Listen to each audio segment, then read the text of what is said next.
Back on the 2013 Sunseeker, and it's that time of year, you guessed it, we got a winterize. So we're gonna try to blow this thing out using compressed air and a regulator today. I'm gonna show you how I like to do it, and there you go. Push all that water out. There it goes. Hang on to it.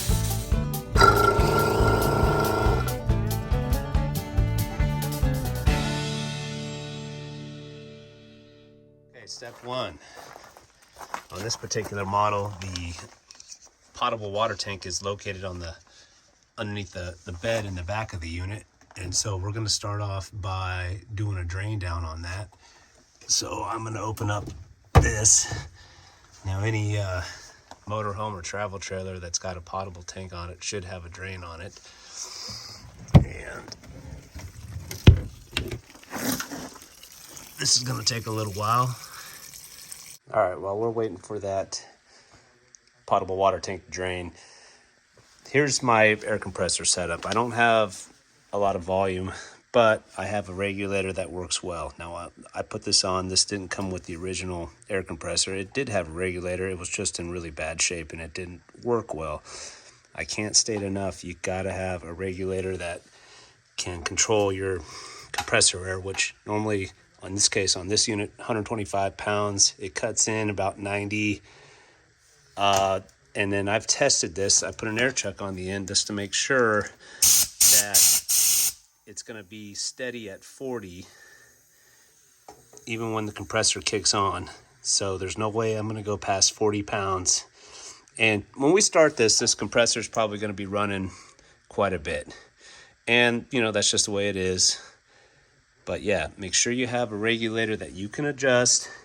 You get an air chuck, do a little test on it, and watch your pressure as the compressor kicks on and off on the regulator on the output, not the tank pressure. This is directly off the tank. So most air compressors are going to have your tank pressure and the pressure going through the regulator. So make sure it's the regulator pressure that you're reading and that it's not passing 40 to 50 pounds. If you put too much pressure in your RV or travel trailer, you're going to blow your plumbing apart, and yeah, that's going to be bad for you. Okay, we're just about done draining. Okay, this is where we got our compressed air hooked up. We're going to have it hooked up, what they call the city water connection. We're going to come in here. It's going to go and tee off right here through the filter, and from here we're going to start blowing out both the hot and cold water. We're not going to worry about the tank right now. We'll come back after we've blown all this out, and we'll just open everything up and do one more final drain down, make sure it's all blown down good.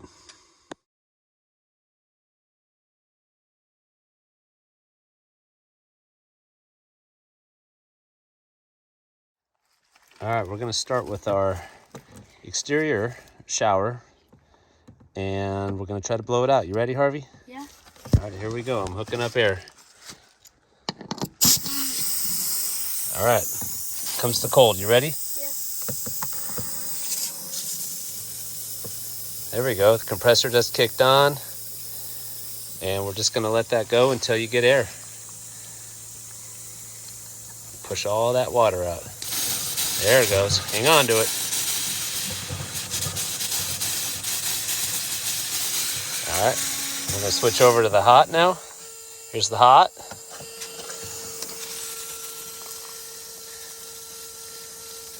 Water the trees that we need to buck and make firewood out of yet. Maybe don't put water on those. We're trying to get those dried out so we can have some firewood. Not that we don't have enough. So far, so good.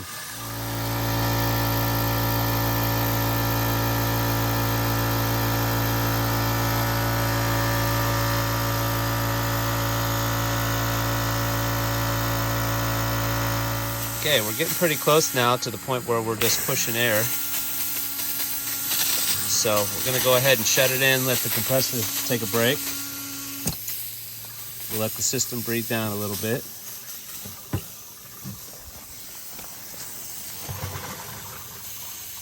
And This is gonna take a while. I mean, you're gonna need at least a good couple hours to go through and blow each one of the taps out. So anyway, that got rid of a lot of it. So it pays if you have an exterior shower like.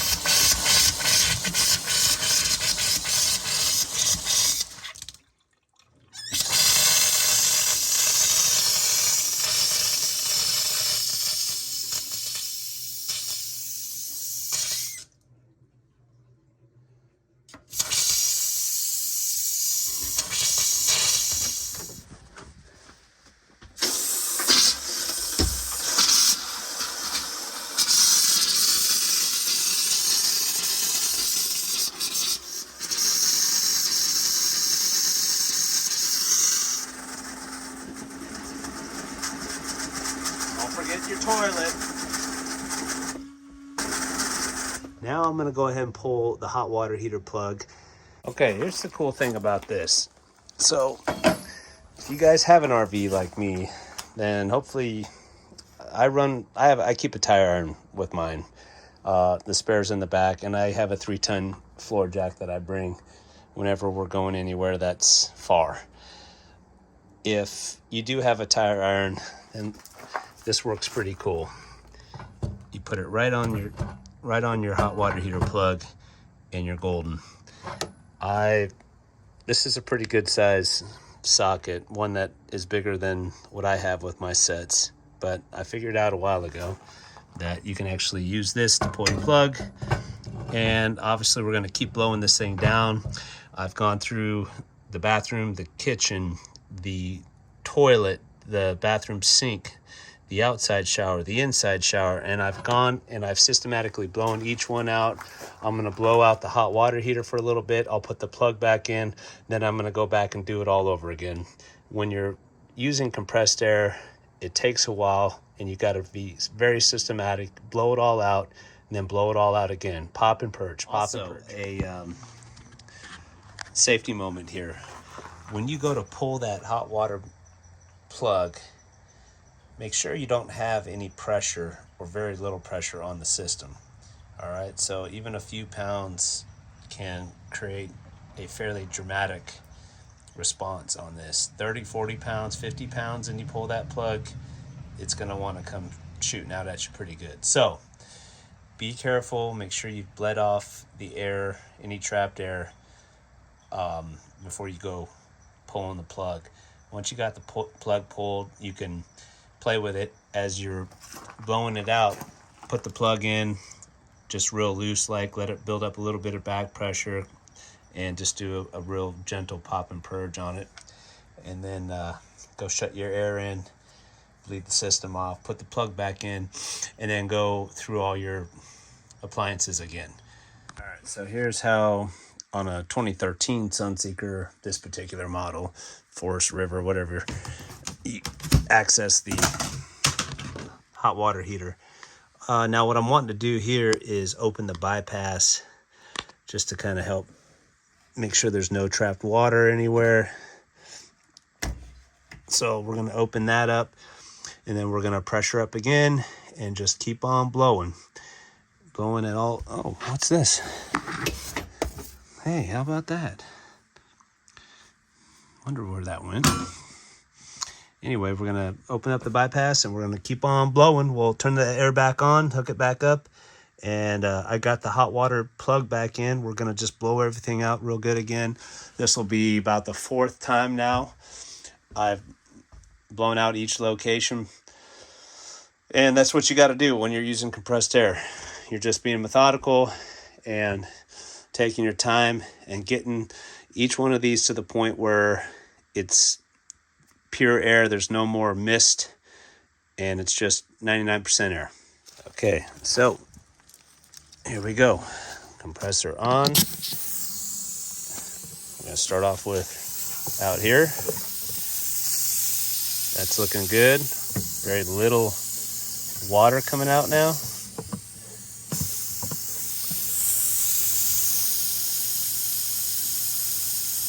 That's pretty much what we're wanting to see. So about 40 pounds I'd say that's clear, good enough. We're gonna shut that in.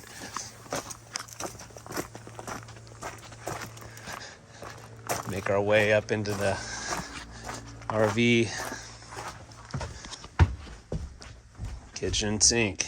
Here we go. That's looking pretty good. No water came out.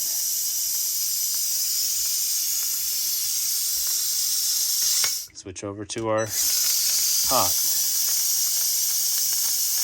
That's looking pretty good. Make it just a little bit.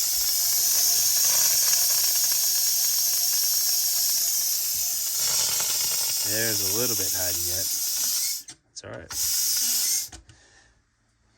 Shower. Here we go.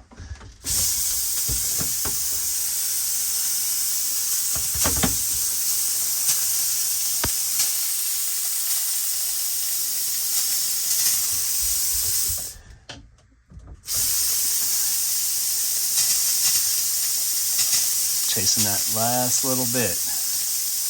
That's okay. Let that air circulate in there. It's going to dry it all out.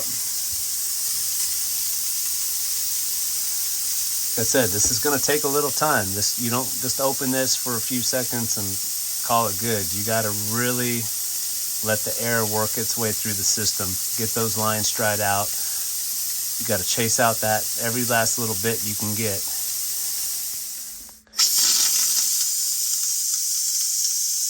Doing pretty good.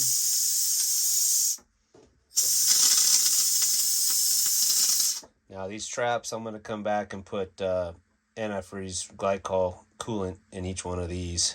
Just enough to fill up the traps. I'll put a little bit in the toilet too. That'll be the very last thing we do. Don't forget your toilet.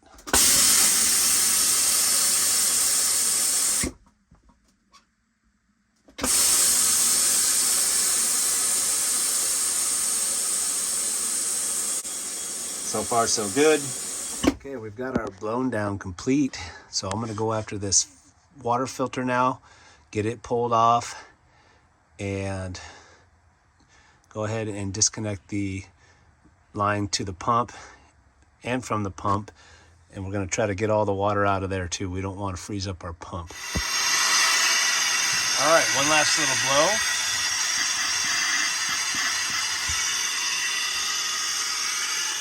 Here's our final step.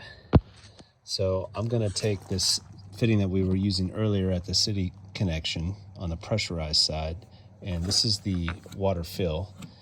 And I'm just gonna put this in here loosely, hook up my supplied air, and just blow it a little bit, just to get this last little bit out of here. I'm not too concerned about that. It should gravity drain, but you can kind of see there's still a little bit dripping out of there. So we'll go ahead and just hook that up and push on a little bit, see what happens.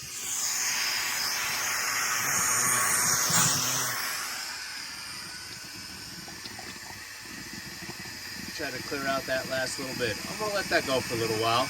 I don't know, maybe a couple minutes. And that's pretty much it. I let that go for about, I don't know, 3-4 minutes, and I'm not too worried about it. This is gonna kind of just drip out on its own. There's really no low points from the tank here, so I'm not too worried about there being a freeze up, and I haven't had it freeze up on me yet. So from the tank to pump line, as long as you have it disconnected and have a area for it to drain and not have a low point where water can collect, you should be okay. Now the only other thing I want to do is I'm going to bump this pump real quick just to spray out any residual that might be lying in the base of that, just to make sure, right? I'm not going to run it very long. I don't want to, you know, run it dry, but I definitely want to just bump it real quick, like, and we'll see what happens.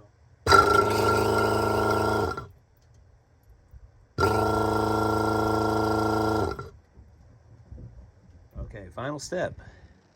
Antifreeze, coolant, Mototech.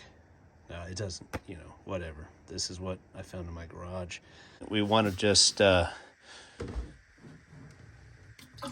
displace that P-trap a little bit. Just like that. That'll be enough. And of course, we're going to want to go to each location and do that. I'm going to put just enough in there.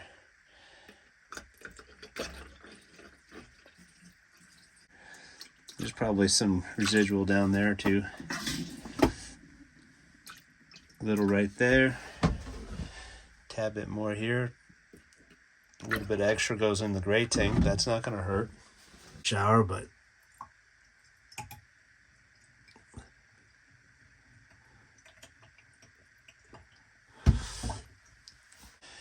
we should be freeze protected. All right, guys, there you have it. Another winterization of this 2013 Sunseeker. I hope you found the video I did helpful or entertaining, at least to some respect. I managed to get just a little bit wet. Watch out for that hot water heater. When you got compressed air on this thing, it doesn't take much. So be careful. Don't overpressurize the system. Take the time to understand the regulator on your air compressor. If you need to put a different one on, put a different one on.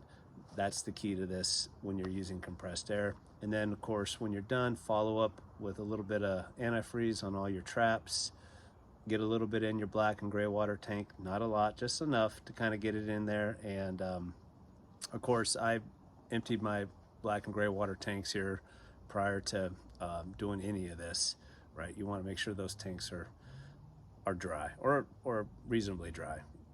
Low line water is the absolute enemy when you're trying to weatherize things like this. So we'll see you on the next one.